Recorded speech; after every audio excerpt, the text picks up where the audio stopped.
नमस्कार, आप देख रहे हैं गढ़ आवाज। मैं हूं महावीर सिंह रमन आपके साथ। मेरा नाम दिनेश चंद्र बलोदी है और मैं इंटर कॉलेज में अंग्रेजी प्रवक्ता के पद से सेवानिवृत्त हुआ हूं तथा जिला पंचायत पौड़ी का अध्यक्ष भी था 2096 से और 2002 तक।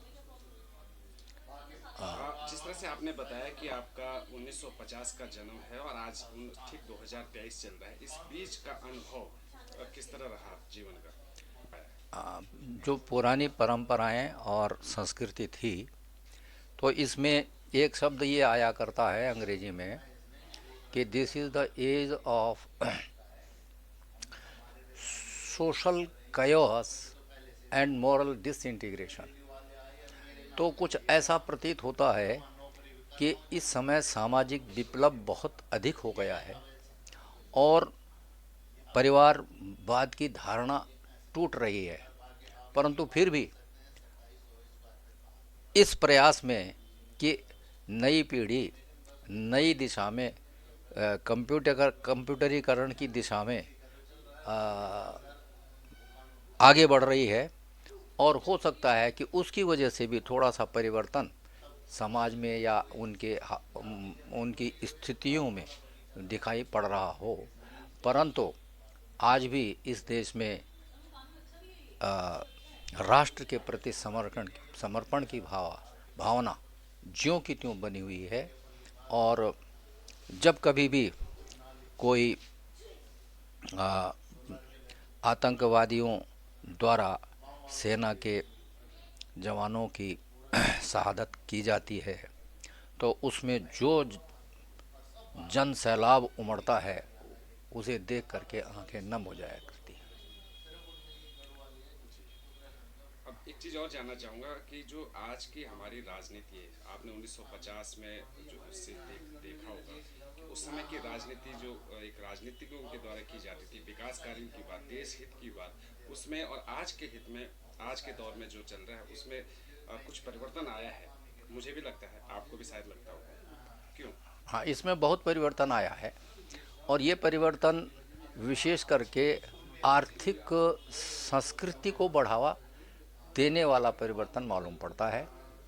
और पुराने जो ख्यालात थे, पुराने जो विचार थे, पुराने लोग जो त्यागी तपस्वी थे, उनका धीरे धीरे अवसान हो गया और नई नई धारणा वाले, नए आर्थिक सोच वाले नेतागण ज़्यादातर राजनीति में आ गए हैं।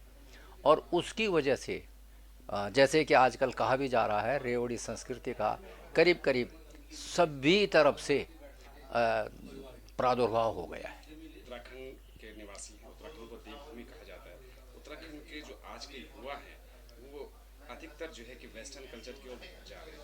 इनको किस तरह से अपने कल्चर से जोड़ा जा सकता है? किस तरह के कार्यक्रम होने जरूरी है बच्चों के लिए? ये जो सवाल है ये बहुत गंभीर सवाल है।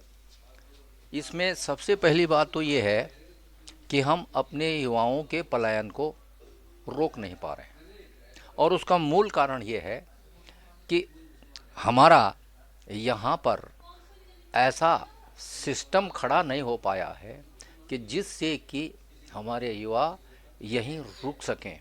जैसे कि अगर यहाँ चकबंदी हो जाए तो चकबंदी में के अंतर्गत यहाँ पर रोजगार के बहुत से साधन उपलब्ध हो जाएंगे, परंतु उत्तराखंड की प्राप्ति के बाद किसी भी पार्टी ने, किसी भी नेता ने इस प्रकार का एक दृष्टिकोण नहीं अपनाया कि चकबंदी हो जाए तो यहाँ पर हर प्रकार के संसाधनों को बढ़ावा दिया जा सकता है, युवा रुक सकते हैं और वेस्टर्न संस्कृति की तरफ जाने का जो रुझान है इन आमदनी के अभाव में बढ़ रहा है। उत्तराखंड को बने हुए 23 वर्ष हो चुके हैं, चल रहे हैं। जिन कल्पनाओं के साथ, जिन जन भावनाओं के साथ पृथक राज्य की मांग की गई, क्या लगता है आपको, आपके जो दृष्टिकोण में, कि क्या ये 23 वर्ष में उत्तराखंड वहाँ पर है या नहीं है? बिल्कुल भी नहीं है। क्योंकि मैं बार बार इस बात को बोलता हूँ कि हिमाचल की तर्ज पर यहाँ कोई परमार पैदा नहीं हो पाया, और जितने भी यहाँ पर मुख्यमंत्री या नेतागण बने हैं, पदाधिकारी बने हैं, वे लोग अपनी कुर्सी बचाने की फिराक में ही लगे रहे, और आज भी यही हो रहा है। इसलिए अगर कोई इस तरीके का ऐसा व्यावहारिक सोच का आदमी यहाँ पर मुख्यमंत्री बने, जो कि बहादुरी से, पूर्ण बहादुरी से यहाँ के विकास की बात करे, चाहे उसकी कुर्सी रहे या चाहे जाए, तो ऐसा व्यक्ति यहाँ पर कुछ इस प्रकार की स्थितियों को खड़ा कर सकता है।